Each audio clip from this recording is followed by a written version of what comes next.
la tua radio. Va ora in onda, lo sapevate che il giusto equilibrio tra mente e corpo conducono Alessandra Rovida e Manuel Muttarini. Per le vostre richieste e per le vostre domande scrivete a ilmondodeisemplici@gmail.com. Bentrovati amici. Proseguiamo il discorso della pratica delle derivazioni che avevamo interrotto durante la pausa estiva. Quindi un breve recap sarebbe che una delle regole importanti consiste nell'utilizzare di preferenza gli emuntori più energici, cioè i primi, quelli più fondamentali, quelli che hanno bisogno di pulizia. Infatti essi, dotati di maggior capacità di eliminazione, avranno una deviazione più facile da effettuare e anche più efficace. Un'osservazione speciale a proposito della coppia fegato-intestino è la seguente. Questi due emuntori sono strettamente dipendenti l'uno dall'altro, dato che si susseguono nell'iter che conduce le scorie verso l'esterno. La bile, secreta dal fegato, e i rifiuti in essa contenuti sono anzitutto riversati nell'intestino, prima che questo li respinga all'esterno dell'organismo. È quindi importante assicurarsi che in caso di cure di drenaggio i rifiuti eliminati dal fegato possano poi essere respinti all'esterno ad opera dell'intestino. Derivare consiste quindi nel drenare i rifiuti attraverso un emuntorio diverso da quello in cui l'organismo si sarebbe servito. Una derivazione può essere giustificata da diversi motivi. Le eliminazioni più efficaci, cioè quelle più abbondanti e facili, sono quelle che avvengono attraverso gli emuntori principali. Quindi i rifiuti che faticano a essere eliminati da un emuntorio vengono allora deviati verso un emuntorio più importante. Vi faccio un esempio. Quando una bronchite si trascina o diventa cronica, le mucine non finiscono più di essere eliminate attraverso le vie respiratorie. Perché? Perché verranno dirottate verso un altro emuntorio principale, specifico posta per le mucine. Allora, non essendo più impiegati come emuntori, i polmoni, la bronchite cosa farà? Si calmerà e scomparirà. Un altro esempio, quando avrete una marea di tossine che cercano di uscire attraverso un emuntorio ed è troppo abbondante e aggressivo per i tessuti dell'organo filtro, e questo rischia di subire delle lesioni irreparabili, si dirotta il tutto verso un altro emuntorio e questo emuntorio, sovraccarico e minacciato dalla massa di tossine, viene alleviato e preservato. Un esempio, l'eliminazione dei cristalli a opere delle ghiandole sudoripare trasforma la pelle in una vasta piaga aperta e dolorosa, perché se si crede di favorire l'eliminazione dei cristalli mediante cure di sudorazione, non si fa nient'altro che peggiorare la situazione, in quanto la pelle viene ancora più sollecitata e quindi bisogna invece alleggerire il lavoro del dirottamento in modo che le sostanze di rifiuto vadano verso un emuntorio dello stesso tipo e in questo caso sono i reni. Per proteggere gli organi interni, cioè il cuore, il fegato, eccetera, di solito si deviano i rifiuti sedimentati in profondità verso la superficie, cioè si attirano proprio in superficie, verso la pelle.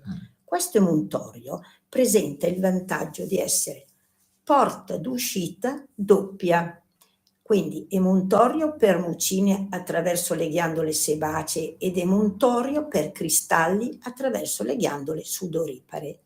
La pelle, inoltre, è un emuntorio molto resistente che può tollerare un drenaggio energico. Alcuni organismi sono talmente sovraccarichi che un drenaggio generale necessario per il rinnovo radicale del terreno, ricordatevi sempre che il terreno è la base primaria dove poi si formano tutte le varie tossine, rappresenterebbe un pericolo per gli organi interni.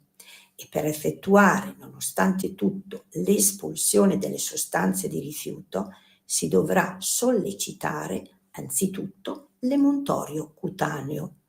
Anche se questo risulterà un po' affaticato dal drenaggio, si saranno però preservati gli organi interni da un sovrappiù di lavoro e dalle lesioni che avrebbero subito durante il passaggio delle tossine. Quindi anche se ci troviamo la pelle ricca di postule oppure pruriti, quanto ce n'è, vediamo un attimino di lasciare che questo avvenga, senza cercare di tamponare e di tappare la fuoriuscita.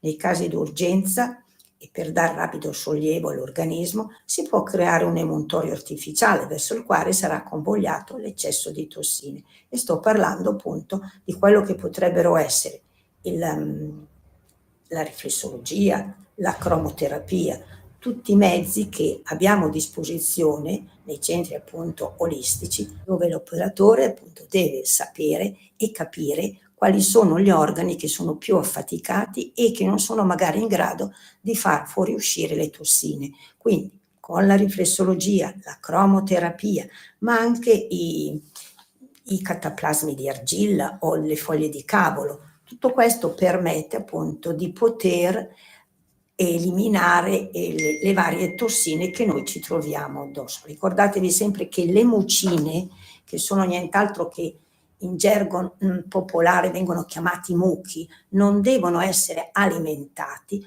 con sempre dei liquidi. Perché? Perché se no non facciamo nient'altro che dar da mangiare di nuovo e raddoppiare quello che sono appunto il volume di queste tossine. Questo era il discorso delle derivazioni che abbiamo visto poco prima delle ferie e lo dovevamo naturalmente concludere. Quindi vi invito, qualora non l'aveste ascoltato, di andare sul sito di Radio Libertà nella sezione podcast e trovare la puntata precedente a questa.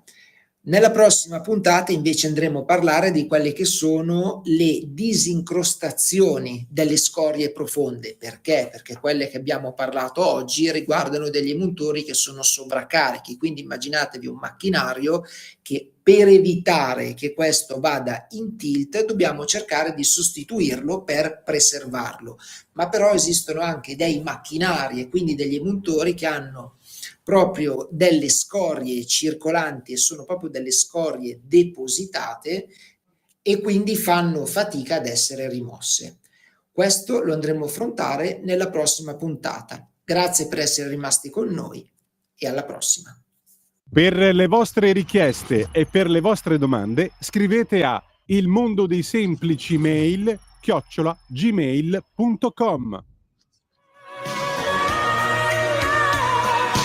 Avete ascoltato? Lo sapevate che?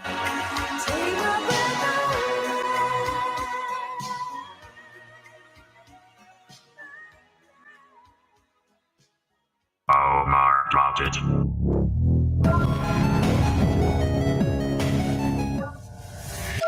Bentrovati amici e bentornati. Ora, oggi vorrei parlarvi di una truffa che è molto fastidiosa, ovvero la truffa del contactless. Cosa sarebbe? Noi sappiamo benissimo che le carte sotto una certa cifra, che dovrebbe essere, se non sbaglio, sotto i 25 euro, non vi chiedono il PIN. In questo modo il pagamento è più veloce, però naturalmente, come abbiamo sempre detto, ogni passo avanti che fa la tecnologia lo fanno anche le persone disoneste.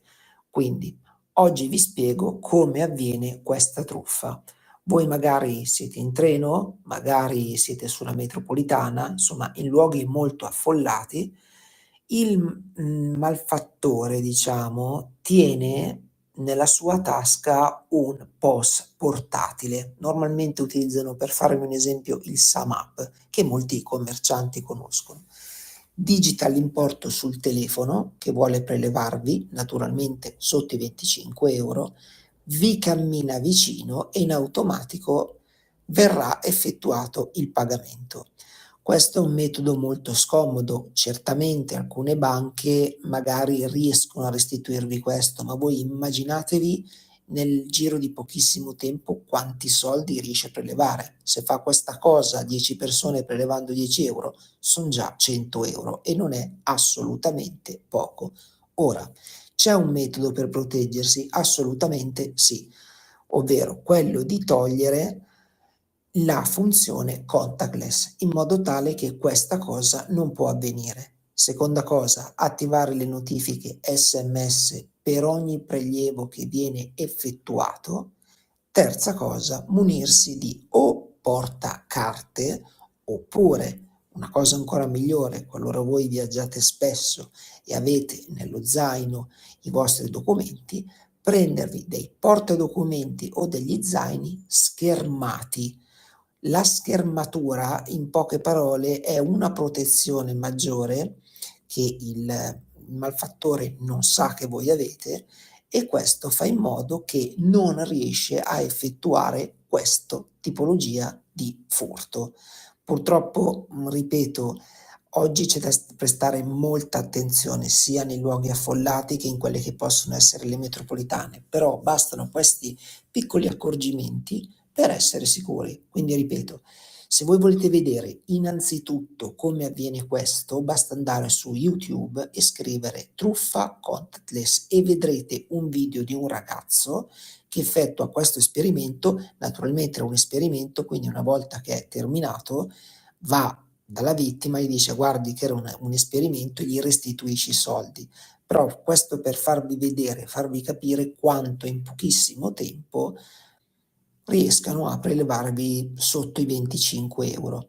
Quindi o disattivate la funzione contactless in modo tale che utilizzate sempre il PIN, oppure cercate di munirvi sia di zaino che di portadocumenti in modo tale schermati, e questi li potete trovare tranquillamente su Amazon o anche in negozi specializzati, perché basta veramente poco.